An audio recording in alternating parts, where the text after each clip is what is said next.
This is a compilation of enriching talks of various devotees with Sri Nanagaru. Sri Nanagaru had a unique way of unveiling the greatness hidden within the devotees.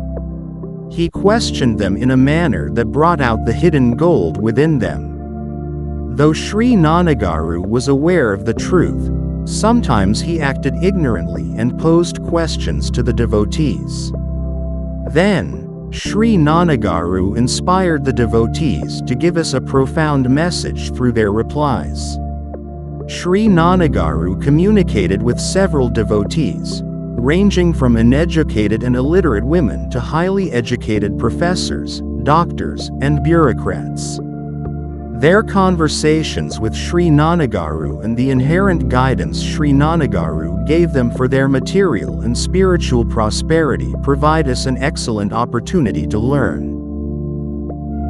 Sri Nanagaru asked a devotee, "You have done that particular good work, isn't it?" Despite being aware that the devotee himself had done that work, Sri Nanagaru asked him the above question. Sri Nanagaru wanted to see how the devotee would respond. The devotee replied, "Who told you this? You got the wrong information." Sri Nanagaru said, "What is wrong in accepting when you have done that task?"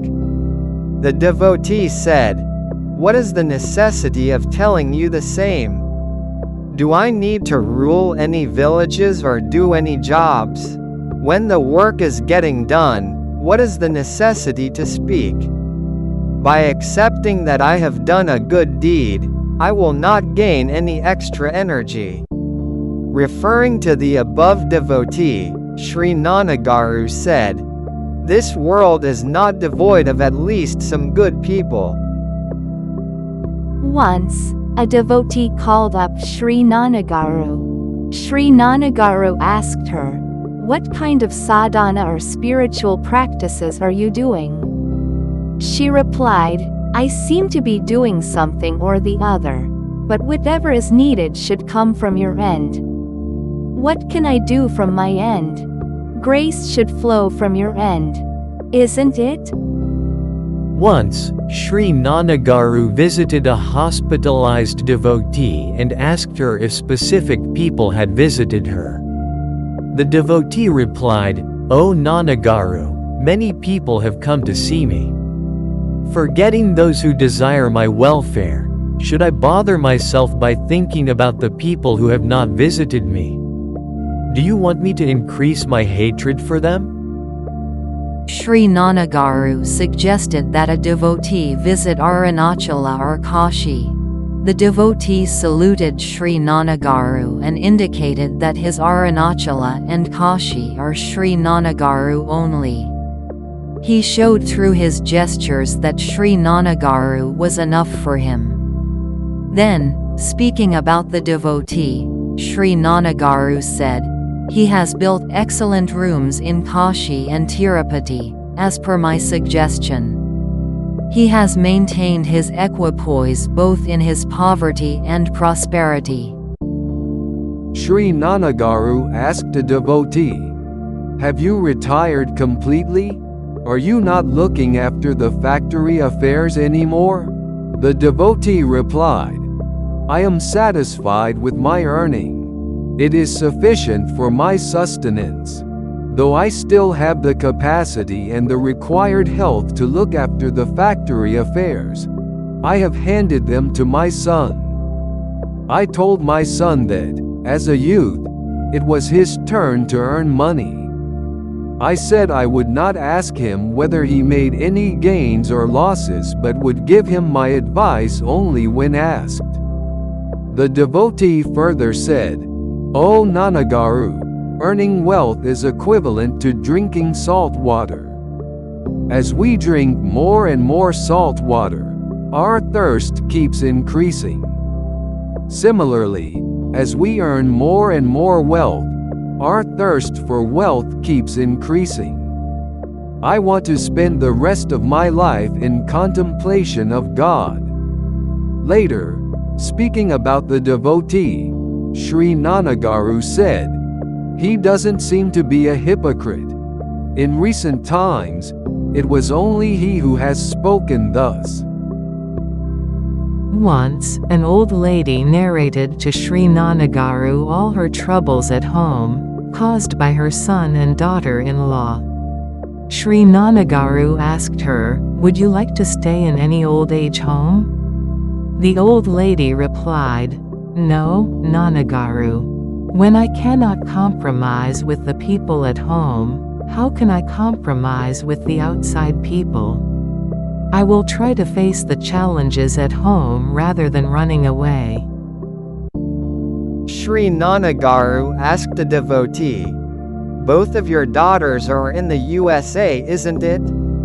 The devotee replied, "Yes, Nanagaru." Then Nanagaru asked, "Do they send you any money?" She replied, "To date, I have not accepted any money. I did not get the necessity of taking money from them. They are only my sons as well as my daughters. Hence, I told them I would ask them for money when needed." Sri Nanagaru said, "You are brilliant. You are not directly denying their request. You are not saying that you don't need their money. You are sticking to your point and keeping your future in mind. You resemble Swami Vivekananda's mother, Bhuvaneshwari Devi, in this aspect." When Swamiji asked his mother if she required any money, she replied, "I don't need it now. I will certainly ask you when required." Once, a collector came to Sri Nanagaru. He said, "The nation has made good progress." Sri Nanagaru said, "When poverty still exists, how can you say that the nation has advanced a lot?" The collector replied, "To eradicate poverty, we must make some effort. Self-effort is also required to eradicate poverty. Self-effort is required whether we need material prosperity or spiritual evolution. Though the nation may prosper, the lazy people cannot get their food." Then Sri Nanagaru said, "As per the Kathopanishad, the weak and the lazy cannot attain self-realization. Leave aside self-realization, they cannot even earn their livelihood." A devotee narrated his experience to Sri Nanagaru. "I got hospitalized due to some illness, and my granddaughter looked after me. One day, I said sadly, 'Oh dear, leaving aside all your tasks, you are toiling so hard for my sake.' Then my granddaughter replied, 'Oh grandpa, can we ever describe your hard work that brought us to the current state? Haven't you worked hard all day and night only for our sake for several years? Isn't this our bare minimum duty to serve you at this juncture? Grandpa, please don't speak such words again.'" Sri Nanagaru asked a devotee, "When I previously visited Hyderabad, you said someone owes you 7.5 million. Have they repaid you?" The devotee replied, "No, Nanagaru. I am told to go to his office when I go to his house in the early morning. When I go to his office, I am told that he has already left for his factory and the time of his return is unknown. I don't think he will ever repay me." Sri Nanagaru asked, "When you are convinced you will not get back the money, why are you going to him repeatedly?" The devotee replied, "Nanagaru, do I need to teach you Vedanta?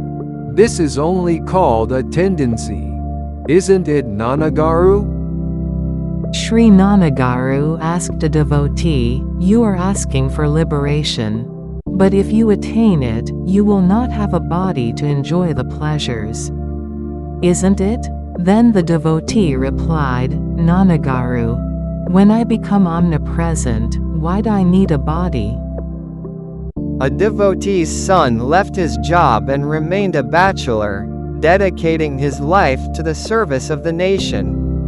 Referring to him, Sri Nanagaru told the devotee, "Your son has sacrificed a well-served leaf plate filled with eatables. You have offered your son to God. You have sacrificed him in the service of the nation." The devotee very innocently replied, "Nanagaru, it is God only who has given me this son." The devotee implied that it cannot be termed a sacrifice if she gives back to God, which God has given her. Sri Nanagaru asked a devotee, "Are you regularly attending the satsang?" The devotee replied, "Only by listening to the satsang daily do I understand that I am merely an instrument in the hands of God. Therefore, I am untouched by sorrow. I have been a mediator in the conduct of a marriage. I merely informed the bride's party of the whereabouts of the bridegroom. Both parties mutually talked with each other, and the marriage was settled. 2 years after marriage, they somehow got divorced due to some dispute. It was only due to the effect of satsang that I understood that they were destined to get separated. I consoled myself, thinking that I was merely an instrument in the hands of God. However, my daughter-in-law has become very anxious. She is blaming herself for informing the whereabouts of the bridegroom and for being the cause of their sorrow. She has stopped attending the satsang." Sri Nanagaru said, "This is the benefit derived from listening to satsangs." Lord Krishna said, "O Arjuna, Savyasachi, or the one who can shoot arrows with both hands, you are merely an instrument." Adi Shankara said, "Your doership is only the cause of your sorrow." Once, a devotee in great sorrow fell at the feet of Sri Nanagaru. Sri Nanagaru allowed her to cry, and once her sorrow subsided, asked her the reason. The devotee replied, "Nanagaru, I can understand your words perfectly. It is different if I cannot practice when I don't understand them. But the most unfortunate thing is that I can understand them but not able to practice them. I feel like dying." Sri Nanagaru said, "You need not fear Ma. It is not merely 90% true, but it is 100% true that you will get liberated." Stating this, Sri Nanagaru blessed her by touching her head. Once, a husband and wife visited Sri Nanagaru. The husband said, "I have done charity worth hundreds of crores. However, the family is growing like a mountain, and I cannot save anything." The wife immediately said, "Nanagaru, whatever my husband is speaking is not at all true. We are getting money, but he is spending all the money only for the sake of earning fame. He is digging a well near the Ganges and not where required. If he earns 10 rupees, he is spending all the 10 rupees for earning fame." Later, she felt her husband might rebuke her after returning home. Therefore, she again said, "Nanagaru, I don't mean that my husband is a bad person, but he acts like that because of his nature. Our nature is developed based on our habits in previous births. Without changing our habits, our nature will not change. He is doing meritorious deeds, but all of his merit will vanish once the fruit of it is experienced. He does not listen to the subject. How can he understand without listening to the subject? My husband is a good person, but his nature is thus." The wife ensured that her husband would not get hurt due to her judgment. Also, she knows that her husband will be ruined by being falsely praised. So, she spoke the truth very tactfully. Narrating this incident, Sri Nanagaru said. Even Lord Krishna said in the Gita that it is tough to change our nature. Without the grace of Guru, we cannot even transcend a small weakness or change our nature. A devotee said, Nanagaru, I got habituated to scold my husband from the very first day of our marriage. Though he does the job, I scold him unnecessarily. I was not even aware that it was wrong to scold him. I understood my mistake after reading your magazine Ramana Bhaskara. From then on, I stopped scolding my husband. My husband asked me the reason for such a sudden change. I told my husband I had stopped scolding him only after reading Ramana Bhaskara. Even he was habituated to those scoldings. I attained a transformed mind only after reading your gracious sermons. Having realized my mistake, I corrected my behavior. Sri Nanagaru said, if you start making an effort, you will get the grace of God by which you can transcend your weakness. Once, Sri Nanagaru said, sometimes your sister-in-law visits your house, stays for 2 days, and then leaves after creating a dispute between you and your husband. Most of you experience it. Listening to these words, one of the devotees said in an informal talk, we have to cleanse the feet of our sisters-in-law and sprinkle that water on our head.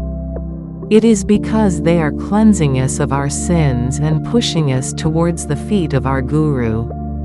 After listening to these words, another devotee said, till now, I have been indifferent towards my sister-in-law.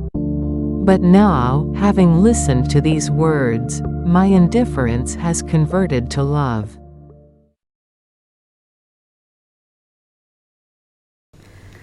Sadhguru నారావయ్యా సందేహములను తీర్చితిరి ఎంతటి దయగల తండ్రి వయ్యా ఎన్నటికైనా మరువామయ్యా సద్గురు నారావయ్యా సందేహములను తీర్చితిరి భవబంధములను త్రుంచితిరి బంధ విముక్తిని చేసితిరి జ్ఞానామృతమే పంచితిరి ఆనందములో ముంచితిరి సద్గురు నారావయ్యా సందేహములను తీర్చితిరి సుఖ దుఃఖములు శూన్యములేనని సుఖ జీవనమే తెలిపితిరి తాపత్రయంబులు దగ్ధమయ్యడి ఉపాయమంతయు తెలిపితిరి తాపత్రయంబులు దగ్ధమయ్యడి